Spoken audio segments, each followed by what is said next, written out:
दोस्तों नमस्कार, एक बार फिर से आपका हार्दिक स्वागत है। हम सबको सफलता चाहिए, आपको, मुझको, हम सबको। लेकिन सफलता पाने के लिए जो कसौटी होती है, जो हमें अपने आप को निखारना होता है, हम उससे बचते हैं। और सफलता की कई कुंजियां हैं। सफलता की कुंजियों में से एक है अभ्यास। आपने एक दोहा सुना होगा, करत करत अभ्यास के जड़मती होत सुजान, रसरी आवत जात है सिल पर पड़त निशान। आज इसी पर एक छोटी सी कहानी। वरदराज नाम का एक युवक था जो शिक्षा ग्रहण करने के लिए कहीं दूर किसी गुरु के पास गया और उसे शिक्षा में मन नहीं लगता था। उसके गुरु उसे कई सिखावनियाँ देते थे, कई तरह की बातें बताया करते थे, लेकिन वह उसके पल्ले नहीं पड़ता था।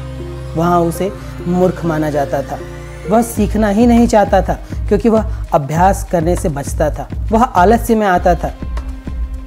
ऐसे ही 1 वर्ष, 2 वर्ष, 3 वर्ष, 4 वर्ष बीत गए, लेकिन वह युवक कुछ भी नहीं सीख पाया।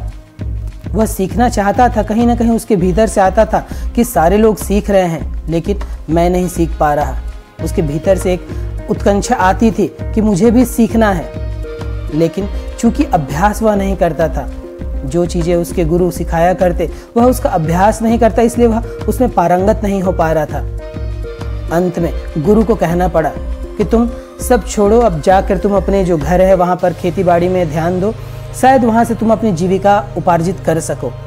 वह हारे हुए मन से वहाँ आश्रम से निकलता है और निकलते हुए अपने घर की ओर लौटता है। जब वह रास्ते में लौट रहा होता है तो एक पेड़ के नीचे वह विश्राम करने के लिए लेटता है। वहाँ वह देखता है कि एक कुआं है, कुएं पर एक रस्सी है और रस्सी के साथ एक बाल्टी बंधी हुई है। और वह बहुत ध्यान से देखता है तो उसे दिखता है कि कुएं का जो पत्थर है वो बहुत चट्टान की तरह है, उस पर भी रस्सी के आने जाने के कारण एक निशान पड़ चुका है। और वह कुएं के नीचे जहाँ घड़े रखे जाते हैं उस जगह को भी देखता है, वहाँ गड्ढे हो गए रहते हैं। फिर उसे यह बात दिमाग में आती है कि जब रस्सी के कारण इतने मजबूत चट्टान पे निशान पड़ सकती है तो मैं क्यों नहीं बार बार पढ़ाई करके, अभ्यास कर करके वह चीज़ सीख सकता हूँ। जो चीज़ उसे आश्रम में सीख नहीं मिली, उस रस्सी बाल्टी ने उसे सिखा दी। अब वह एक नई चमक उसके भीतर आ जाती है कि नहीं, मुझे अब अभ्यास अभ्यास और अभ्यास ही करना है। और वह वापस गुरु के पास लौटता है। जब लौटता है तो गुरु देखते हैं और सोचते हैं कि शायद इसका कुछ सामान वामान छूट गया है, वह उसे लेने आया है। और वह उससे पूछते हैं, वरदराज तुम्हारा कैसे आना हुआ, क्या कोई सामान छूट गया है? तब वरदराज बोलता है, नहीं गुरुजी, मुझे एक नई सीख मिल गई है, मैं अब सीखना चाहता हूँ। मुझे आश्रम में फिर से उसी तरह प्रवेश दीजिए जैसे मैं पहले दिन आया था, और अब मैं आपको साबित करके दिखाऊंगा, मैं आपको शिक्षा ग्रहण करके दिखाऊंगा। दोस्तों, क्या आप जानते हैं यह वरदराज कौन है?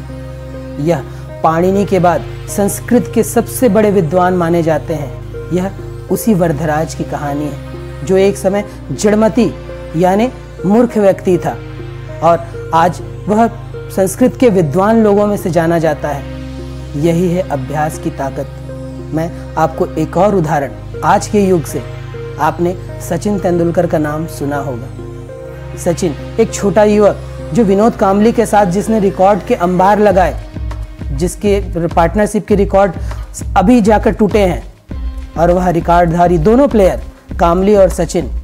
रमाकांत आचरेकर सर का कहना था कि विनोद कांबली ज़्यादा प्राकृतिक खिलाड़ी है, ज़्यादा नेचुरल खिलाड़ी है। दोनों ने अपने क्रिकेट कैरियर को लगभग एक साथ स्टार्ट किया, लेकिन वह सचिन के अभ्यास की ताकत थी। सचिन, रमाकांत आचरेकर के अनुसार सचिन ने जो चीज़ पाया वह अभ्यास से पाया। और वह कैसा अभ्यास कि रात में नींद में भी वह बैट लेकर कॉरिडोर में बल्लेबाजी किया करते थे। वह नींद में भी चलकर अपने बल्ले को पकड़कर अभ्यास किया करते थे। यही वह अभ्यास की ताकत है जिसने सचिन तेंदुलकर जैसे खिलाड़ी को जन्म दिया, जो हमें निखारती है, हमें सफलता दिलाती है। मेजर ध्यानचंद, जिन्हें हॉकी का जादूगर माना जाता था, कई बार उनकी स्टिक चेक की गई कि यह उसमें चुंबक तो नहीं लगा है। ऐसे ही ओलंपिक का एक मैच चल रहा था। ओलंपिक के उस मैच में मेजर ध्यानचंद एक भी गोल नहीं कर पाए थे और हाफ टाइम हो गया था।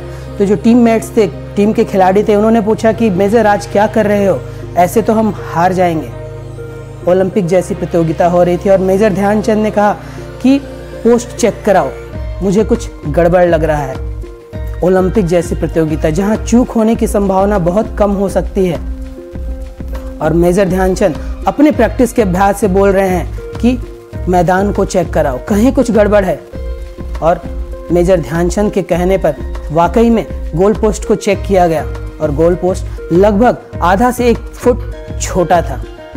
यह है अभ्यास की ताकत। जब आप प्रतिदिन अभ्यास करते हैं तो आप हर एक चीज़ के एक्सपर्ट हो जाते हैं। छोटी सी छोटी चीज़ों के लिए आप उसकी खूबी, उसकी खामियों को जान सकते हैं। जब अक्षय कुमार जैसा व्यक्ति बोलता है कि मैंने होश संभालने के बाद ऐसा एक भी दिन ना हुआ हो कि मैंने उगते सूरज को नहीं देखा, आप इस बात को बस सोचिए कि इतना बड़ा आदमी जब ऐसी बातें बोल रहा है तो क्या यह नहीं हुआ होगा।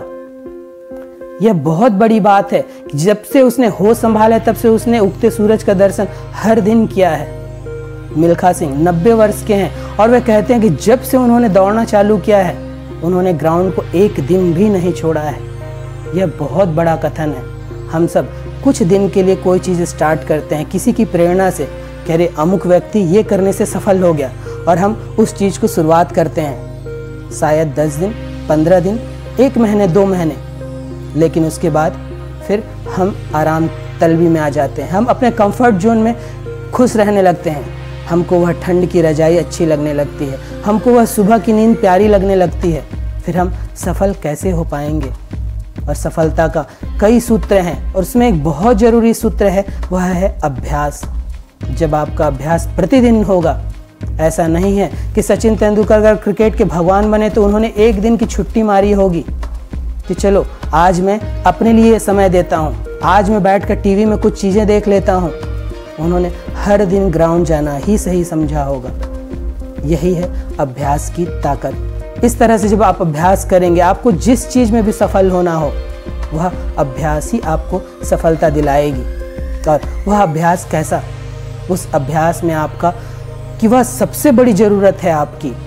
शायद मिल्खा सिंह एक दिन ग्राउंड न पहुँचे तो उन्हें बेचैनी महसूस होने लगे, वे कुछ घुटन जैसा महसूस करने लगे।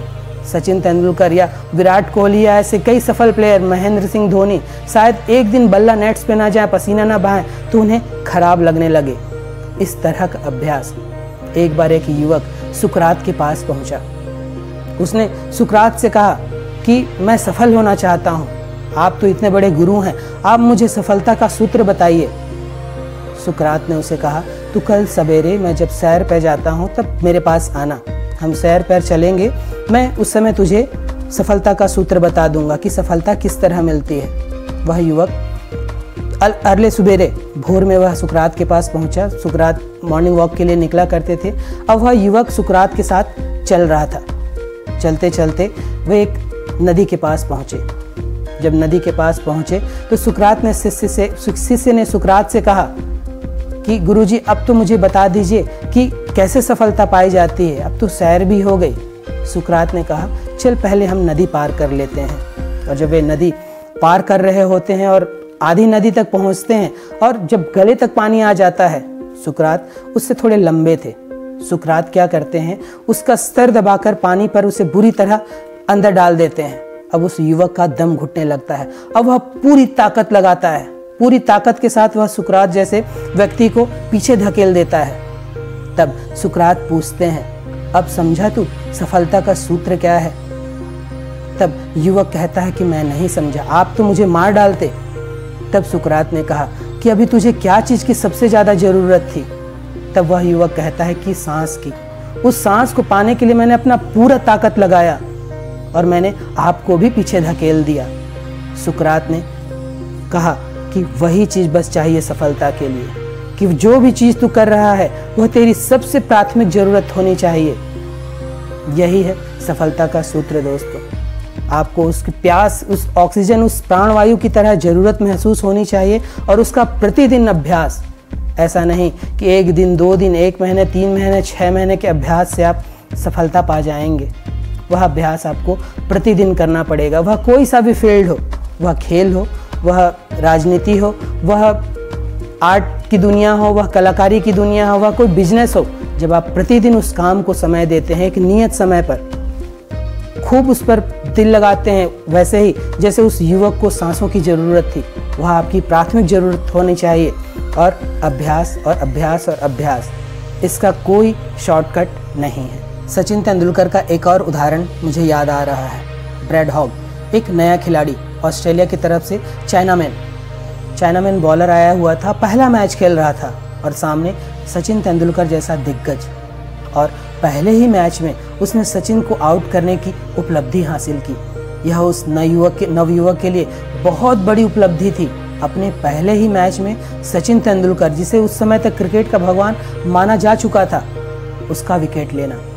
वह जिस बॉल से उसने उस मैच में बहुत अच्छी बॉलिंग की, वह बॉल लेकर सचिन के पास पहुंचा और सचिन से उसने ऑटोग्राफ मांगा कि मैंने आपका विकेट लिया, यह मेरे लिए बहुत उपलब्धि है, क्योंकि मैंने आपको खेल कर देखते हुए मैं अब बड़ा हुआ हूँ, यह मेरे लिए बड़ी उपलब्धि थी, आपका मुझे इसमें ऑटोग्राफ चाहिए। सचिन तेंदुलकर ने उस बॉल पर कुछ लिखा और ऑटोग्राफ दिया, और उन्होंने लिखा, it will happen never again, यानी अब यह दोबारा कभी नहीं होगा।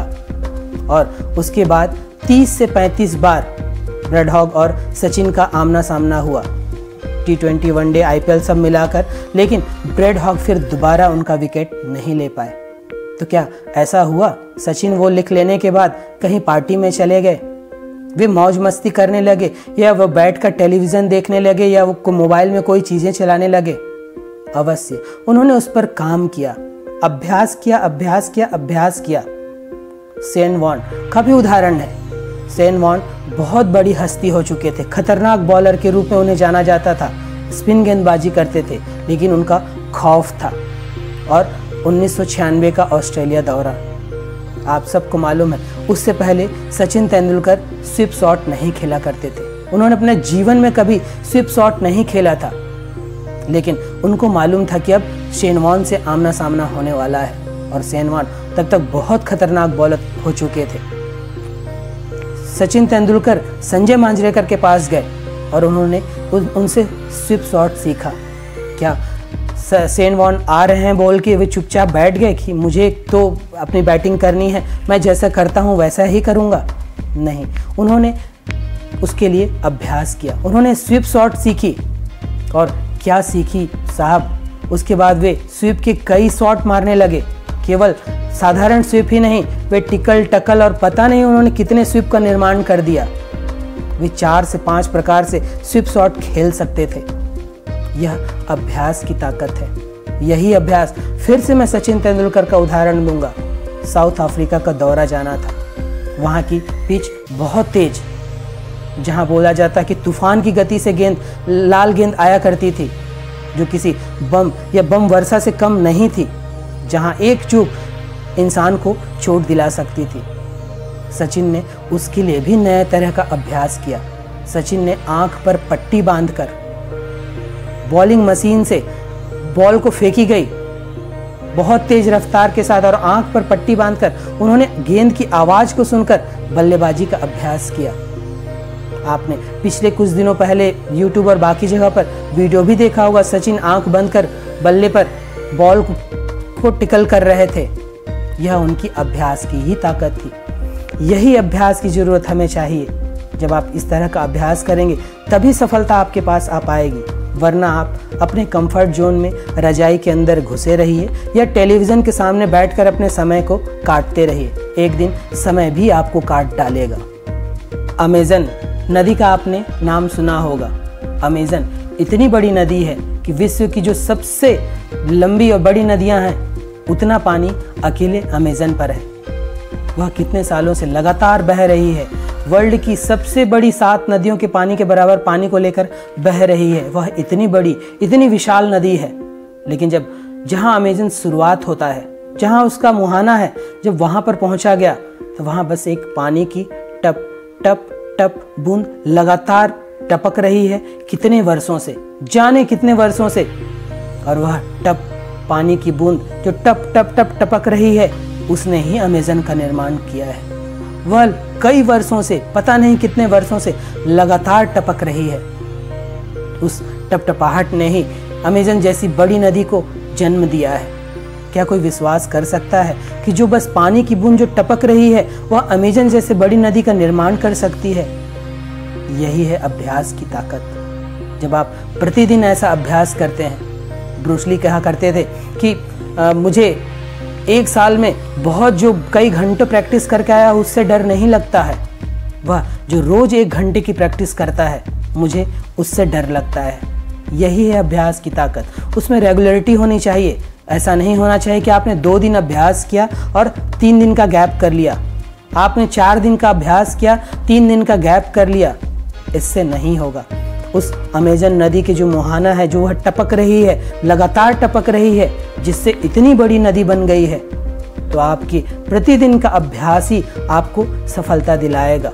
आप गंगा का उदाहरण देख सकते हैं। गंगोत्री जहाँ से वह निकलती है वहाँ एक पतली धार निकल रही है, लेकिन वह अविरल निकल रही है, उस पर कोई रोक नहीं है, वह कभी नहीं रुकती। यही कारण है कि गंगा जैसी नदी इतनी विशाल भारत की सबसे बड़ी नदी बन पाई है। इसे ही समझिए। हमें इसी तरह के ही अभ्यास की ज़रूरत है, जो प्रतिदिन होना चाहिए, जो आपके लिए पूजा की तरह होना चाहिए। फिर आप पूजा के लिए 1 घंटे 2 घंटे निकालने की ज़रूरत नहीं है। आपका वह कार्य है जिसमें आपको सफल होना है, वही आपके लिए पूजा हो जाता है। तो अभ्यास की ताकत को समझिए, इसे गंभीरता से लीजिए, इसके साथ खिलवाड़ मत करिए। कहीं यह खिलवाड़ आपके साथ खिलवाड़ ना हो जाए।